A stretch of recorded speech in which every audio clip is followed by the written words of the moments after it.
नमस्कार दोस्तों, स्वागत है आपका आपके अपने चैनल कॉमर्स 6 में। आज मैं आपको पीजीटी कॉमर्स का जो सिलेबस है, चाहे आप पीजीटी स्क्रीनिंग की तैयारी कर रहे हैं, एसटेट की कर रहे हैं, यूपी टेट की तैयारी कर रहे हैं, केवीएस की, एनवीएस की, किसी भी टेस्ट की, तो जो पीजीटी कॉमर्स के अंदर जो आपका पैटर्न आता है, जो सिलेबस आता है, जो टॉपिक्स आते हैं, वो मैं आपको पर्टिकुलर बताऊंगी कि हमने ये टॉपिक करने हैं इन फ्यूचर। तो वो देखिएगा आप। और कुछ जो स्टूडेंट्स हैं उनके कमेंट आ रहे थे कि मैडम ये जो टीजीटी आपने बताया, टीजीटी कॉमर्स, ये कैसे होगा। देखिए, हमारे यहाँ पे हम अगर हरियाणा की बात करें या अदर स्टेट की बात करें, तो हम लोगों का क्या है कि जो कॉमर्स है वो स्टार्ट होती है हमारी +1 के बाद से, यानी कि 10th के बाद +1 फिर +2 के अंदर कॉमर्स स्टार्ट हो जाती है। लेकिन अगर यूपी की बात करें तो यूपी में 8th के बाद ही कॉमर्स स्टार्ट हो जाती है, यानी कि 9th में, 10th में, फिर +1 +2। 9th और 10th में थोड़ा बेसिक होता है और +1 +2 के अंदर एडवांस लेवल पे जो है कॉमर्स सिलेबस आपका, जैसे नॉर्मली हमारा होता है हरियाणा में या अदर स्टेट में, वही का वही सेम होता है यूपी के अंदर। तो यूपी के अंदर अगर 9th 10th को पढ़ाना है तो यूपी टेट के अंदर आपको टीजीटी कॉमर्स के लिए अप्लाई करना पड़ता है। टीजीटी कॉमर्स के लिए क्वालिफिकेशन क्या है? फिर उसके लिए क्वालिफिकेशन है, एक तो बीकॉम। अगर आपने बीकॉम की हुई है और आपने बीएड की हुई है तो इसका मतलब आप एलिजिबल हैं। बीएड की हुई है तो बीएड और बीकॉम। और अगर हम बात करते हैं पीजीटी की, तो वही सेम ही है, आपका बीएड प्लस में आपको एमकॉम की होनी चाहिए। एमकॉम ये तो है जी कॉमर्स का पीजीटी की जो एलिजिबिलिटी है कि अगर आप उसकी टेस्ट की तैयारी कर रहे हैं तो आपको एमकॉम होना चाहिए। एमकॉम के साथ बीएड होनी चाहिए, चाहे आप किसी भी स्टेट का टेस्ट दे रहे हैं पीजीटी के लिए। सिर्फ जो हमारा हरियाणा की बात करें तो हरियाणा के अंदर टेट जरूरी है कि आपको टेट क्लियर करना पड़ेगा, एसटेट। और अगर आप केवीएस की तैयारी कर रहे हैं, एनवीएस की तैयारी कर रहे हैं, तो उसके अंदर आपको टेट की मतलब कि क्लैरिटी की कोई ज़रूरत नहीं है। आप बिना टेट के पीजीटी कॉमर्स के लिए आप एलिजिबल हो एग्ज़ाम देने के लिए। ये कुछ पॉइंट्स थे जो बेसिक पॉइंट्स हैं जो आपके लिए जानना ज़रूरी है। अब हम सिलेबस की बात करेंगे कि क्या क्या सिलेबस रहता है। आज मैं सिर्फ आपको सिलेबस बताऊंगी, फिर कल मैं आपको पीजीटी स्क्रीनिंग के बारे में कि जो लोग पीजीटी स्क्रीनिंग की तैयारी कर रहे हैं कॉमर्स की, तो उनका जो पैटर्न क्या रहेगा और कैसे कैसे उन्होंने क्या स्ट्रेटेजी अपनानी है, कहाँ से टॉपिक को स्टार्ट करें। एस्टेट उनका तैयार हो चुका है, इट मीन्स उन्हें बेसिक और एडवांस काफ़ी हद तक आता है। अब तो सिर्फ रिवीजन है और जो कुछ ऐसे एडवांस पॉइंट्स हैं, क्योंकि बेसिक से चलना तो फिर भी दोबारा से ही पड़ेगा। ऐसे नहीं कह सकते कि अगर आप पीजीटी स्क्रीनिंग की तैयारी कर रहे हैं तो हमें आता तो सब कुछ है, बस हमें तो बहुत ज़्यादा एडवांस लेवल का करवा दो। नहीं, अगर आप किसी भी पीजीटी स्क्रीनिंग के लिए आपने कोई पेपर देखा हो, एनवीएस की बात करेंगे हम, डीएसएसबी की बात करेंगे, चाहे हम केवीएस की बात करें, तो नॉर्मल पेपर ही होता है स्क्रीनिंग का। ऐसा नहीं है कि कोई बहुत ज़्यादा कोई एडवांस लेवल पर आ गया जिसको हमें बिल्कुल नहीं आता। होता बेसिक है, लेकिन हमें बेसिक को समझने के लिए भी उनकी बारीकियों को समझना जरूरी होता है। ये कुछ पॉइंट्स है, देखिएगा। सबसे पहले जो मेन फर्स्ट टॉपिक है हमारा, जो हम लोग स्टार्टिंग में +1 के अंदर पढ़ते हैं, एक और पॉइंट है जो मैं आपको बता दूं कि अगर हम लोग एस्टेट की तैयारी कर रहे हैं या किसी भी कंपटीशन टेस्ट की, तो उसके अंदर जो एस्टेट के लिए जो सिलेबस है वो पर्टिकुलर कहीं भी डिफाइन नहीं है। सिर्फ ये कहा गया है कि जो आपका +1 में आएगा, जो आपका +2 में आएगा, दोनों तो आएंगे ही आएंगे। प्लस में आपका जो ग्रेजुएशन लेवल पे जो सिलेबस है वो थोड़ा सा एडवांस आएगा। बात यहीं तक है। लेकिन हम इसको समझे कैसे कि हमें क्या क्या करना है। +1 +2 में तो बहुत कुछ है और ग्रेजुएशन में तो बहुत कुछ है, क्या क्या करना है तो वो देखते हैं एक बार।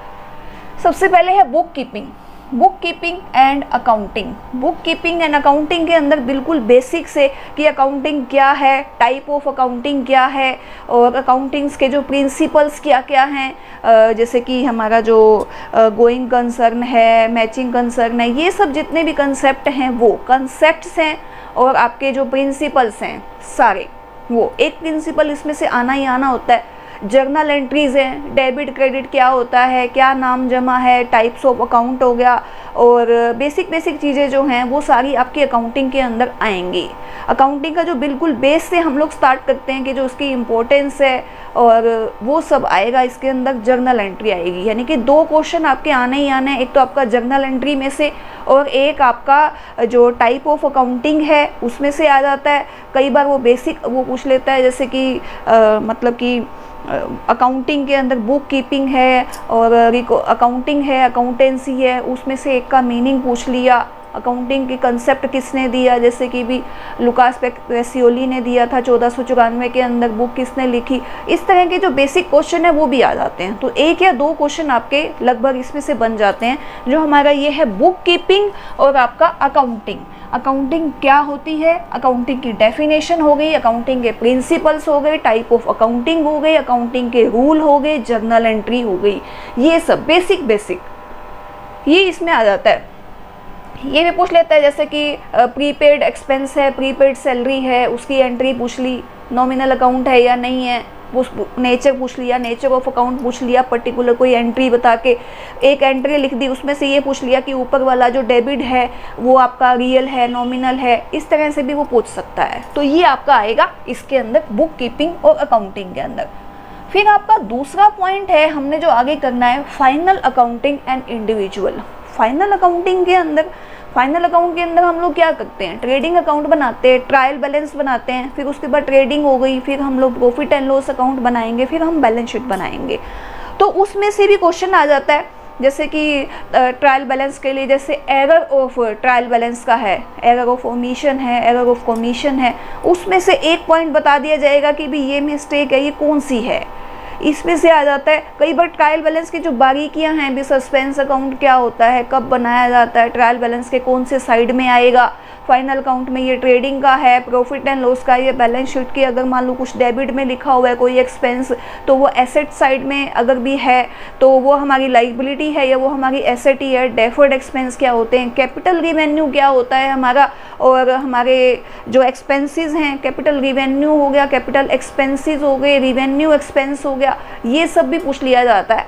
तो ये जो बेसिक है ये आपका फाइनल अकाउंट और इंडिविजुअल्स के अंदर आएगा। फिर उसके बाद है आपका एनपीओ।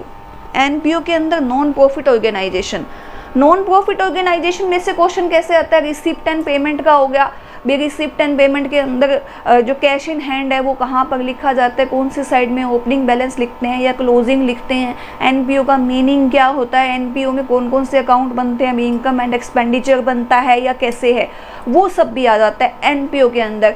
या फिर कोई भी एक पर्टिकुलर एक आइटम दे दी, सब्सक्रिप्शन के बारे में पूछ लिया कि वो क्या है, लॉन्ग टर्म के लिए है या फिर आपका लाइबिलिटी है, एसेट है, ये सब पूछ लिया जाता है। उसका नेचर पूछ लेंगे। या फिर जो अकाउंटिंग है, अकाउंटिंग के अंदर पर्टिकुलर एक आइटम पूछ ली कि आपकी कहाँ पर आएगी, बैलेंस शीट बनाई जाती है, नहीं बनाई जाती है, कौन कौन से अकाउंट बनाए जाते हैं, नहीं बनाए जाते, ये आपका आएगा इसके अंदर एनपीओ के अंदर। फिर उसके बाद है आपका अगला इनकम्प्लीट अकाउंट। इनकम्प्लीट अकाउंट के अंदर जैसे कि हमारा सिंगल एंट्री सिस्टम है, इंडिविजुअली जो सिंगल एंट्री सिस्टम है वो हमारा इनकम्प्लीट ही होता है।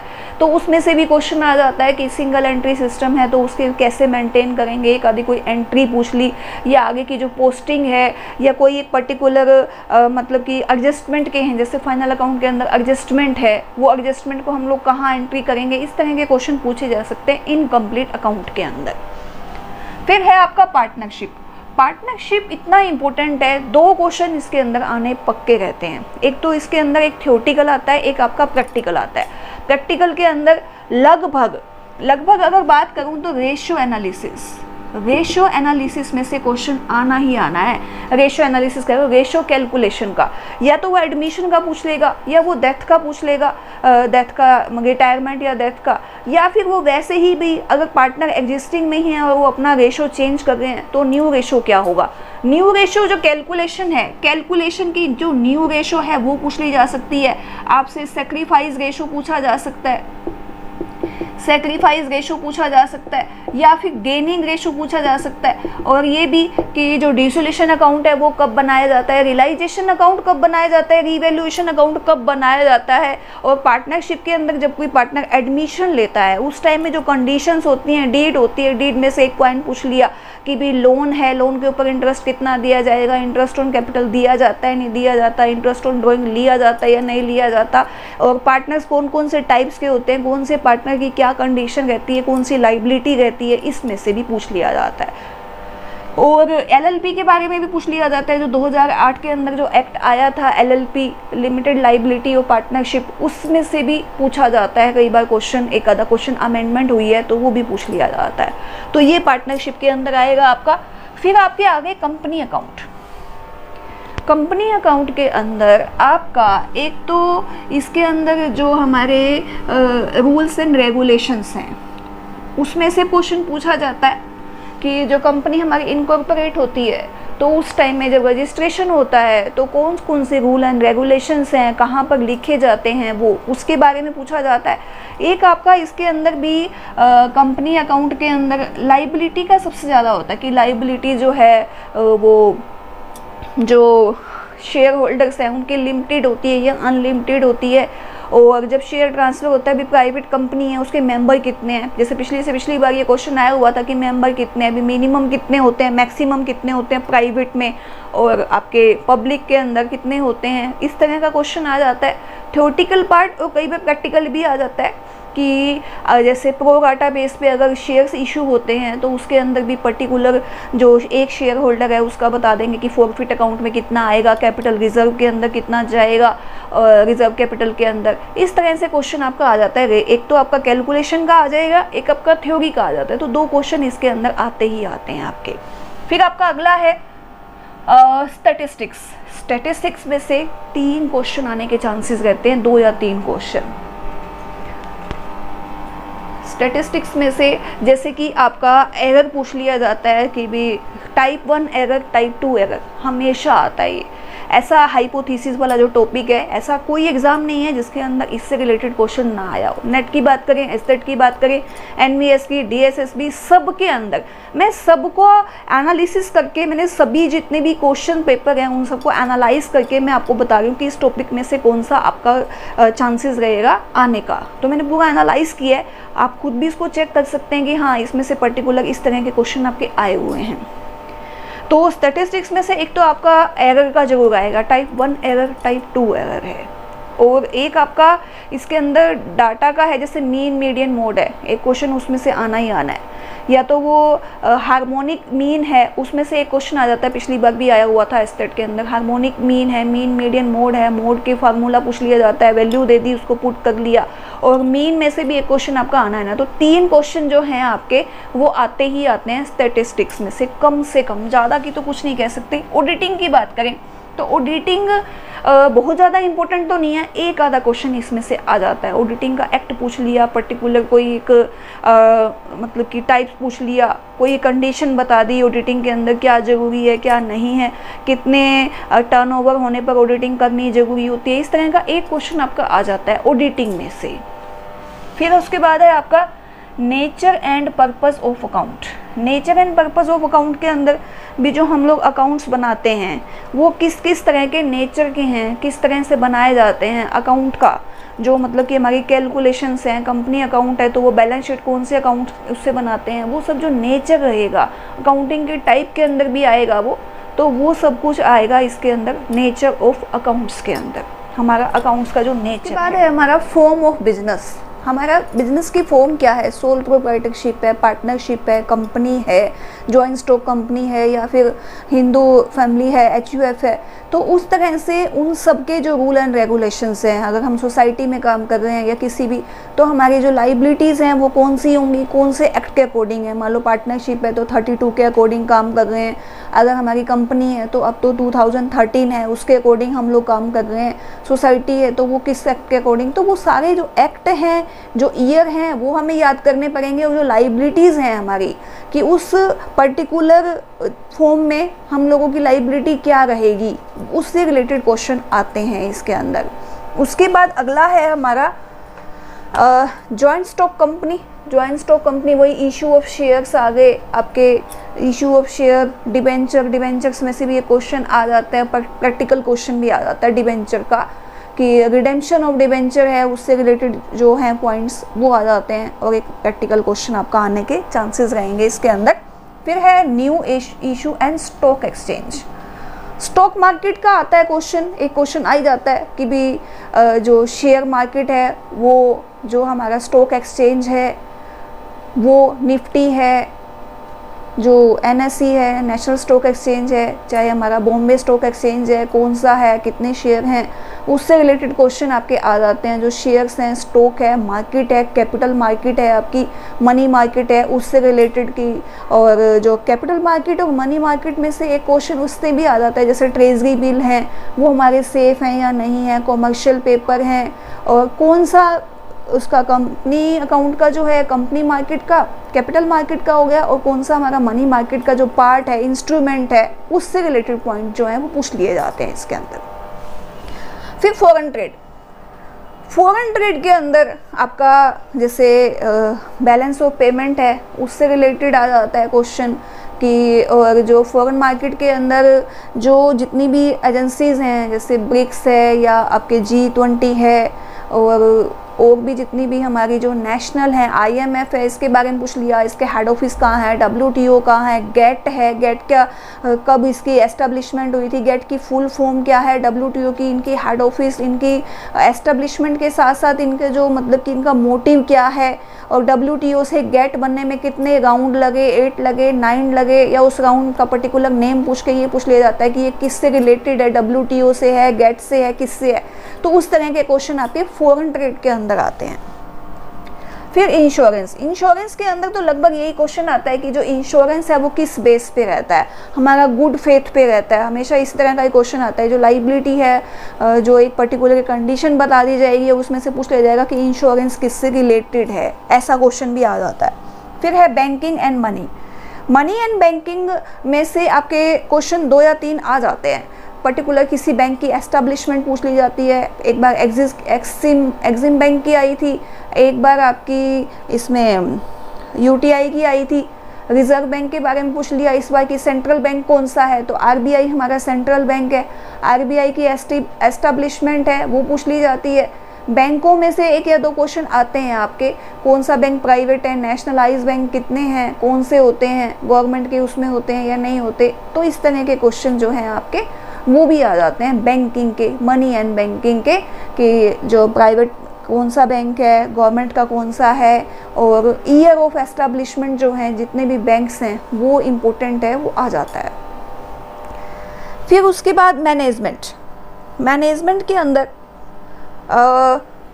टाइप्स ऑफ जो मैनेजमेंट है आपके, principle of management, Henry fuel की बात करें हम, चाहे अपना साइंटिफिक मैनेजर FW टेलर की बात करेंगे, ड्रकर की बात करेंगे, इन सब के जो मैनेजमेंट के जो हमारे पॉइंट्स हैं, रूल्स हैं, प्रिंसिपल्स हैं, उसमें से 1 क्वेश्चन या 2 क्वेश्चन आपके पक्के हैं। ये पूछ लिया जाता है कि भी किसने दिया है प्रिंसिपल ऑफ मैनेजमेंट, किसने दिया, जनरल प्रिंसिपल ऑफ मैनेजमेंट किसने दिया, या साइंटिफिक मैनेजमेंट किसने दिया, ये क्वेश्चन आ जाते हैं आपके। और पर्टिकुलर एक ये पूछ लिया कि जैसे पिछली बार था कि हेनरी फ्यूल का जो ये प्रिंसिपल कौन सा नहीं है, ये भी पूछ लिया जाता है। और इसके अंदर लीडरशिप जो है, प्रिंसिपल ऑफ लीडरशिप, लीडरशिप में से कोई एक थ्योरी, उसका ईयर पूछ लेंगे, राइटर पूछ लेंगे, वो इम्पोर्टेंट है आपके लिए मैनेजमेंट का। मैनेजमेंट के जो टाइप्स हैं और साथ के साथ जो मोटिवेशनल थ्योरीज हैं, मोटिवेशनल, उसमें से तो एक क्वेश्चन आपका आना ही आना होता है कि रोम ने कौन सी एक्सपेक्टेंसी थ्योरी है, वो है वोम की है या फिर आपकी मास्ले की है, ये सब इसमें से भी क्वेश्चन आपके आने के चांसेस रहते हैं। फिर इकोनॉमिक्स, इकोनॉमिक्स के अंदर जो डिमांड एंड सप्लाई है उससे रिलेटेड क्वेश्चन आ जाता है कि ये नेगेटिव है या आपकी पॉजिटिव रहेगी, और कर्व जो है वो कौन सा है, लोफर कर्व है, इसके बारे में बहुत बार पूछा जाता है, पिछली बार भी आया हुआ था कि कौन सा कर्व होता है, ये कौन सी दिशा में जाता है, इससे पूछ लिया जाता है। इकोनॉमिक्स के जैसे कि डिमांड एंड सप्लाई के अंदर कौन से जो क्रॉस डिमांड कौन सी होती है, क्रॉस इनकम का जो इफ़ेक्ट है, आपस में जो रिलेशनशिप है, उससे रिलेटेड क्वेश्चन आ जाते हैं।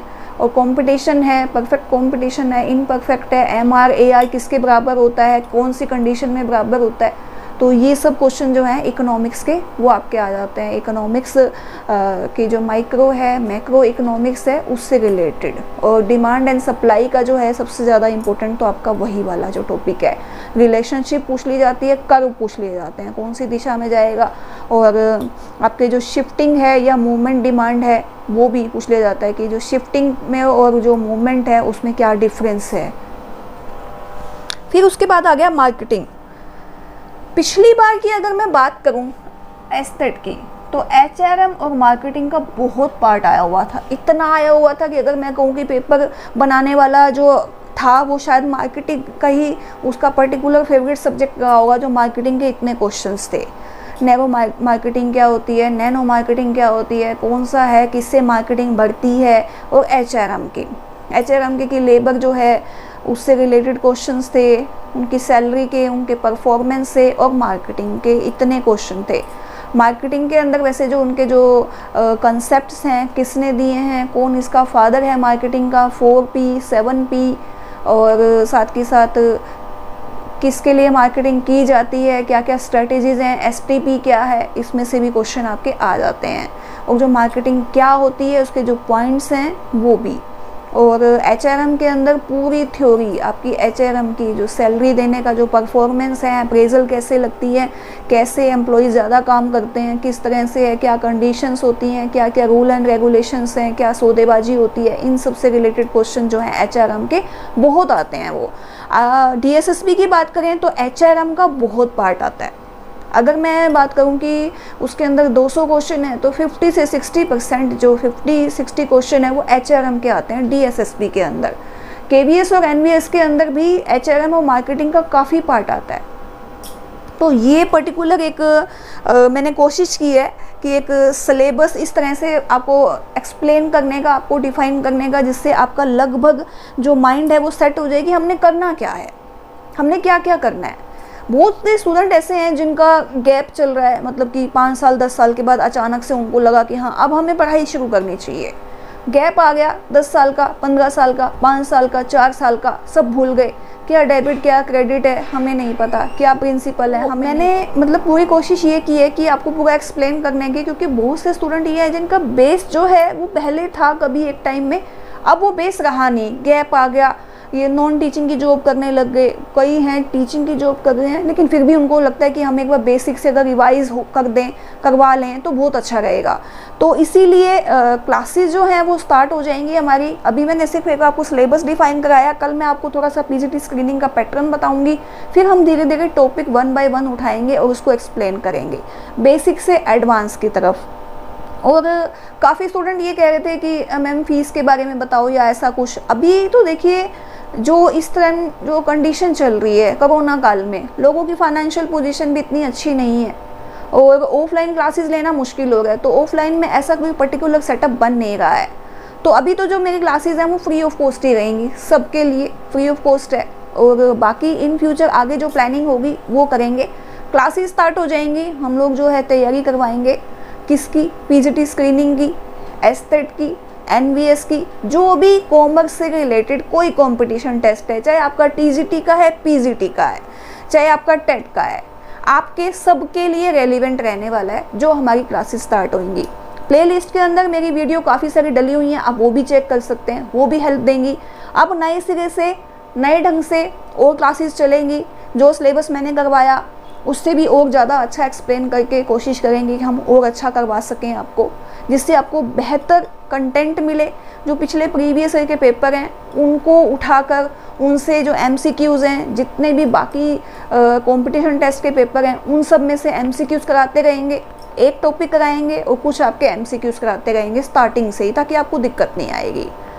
तो वीडियो आपको कैसी लगी, उम्मीद करती हूँ मेरी ये वीडियो आपको पसंद आएगी। मैंने पूरी कोशिश की है कि चारों तरफ से जितने भी एग्ज़ाम्स हुए हैं उन सब के पेपर को एनालाइज करके ये देखना कि कौन से टॉपिक में से कहाँ कौन से लेसन में से क्या ज़्यादा कंटेंट आ रहा है, तो मैं उसको उसी तरह से आपको प्रोवाइड करवाऊँ। तो अगर आपको ये वीडियो पसंद आ रही है तो आप लाइक कीजिए, शेयर कीजिए। अगर आपने चैनल को अभी तक भी सब्सक्राइब नहीं किया तो आप चैनल को सब्सक्राइब कीजिए। तो मिलते हैं अगली वीडियो में पीजीटी स्क्रीनिंग के पैटर्न के बारे में। जिनका टेट क्लियर हो गया उनके लिए भी रेलिवेंट रहेगा, जिनका टेट क्लियर नहीं हुआ है उनके लिए भी रेलिवेंट रहेगा कि इन फ्यूचर उनको कैसे तैयारी करनी है। फिर हम लोग आगे जो नेक्स्ट जो हमारा रहेगा उससे हम लोग क्लासेस लेंगे फिर। Thank you.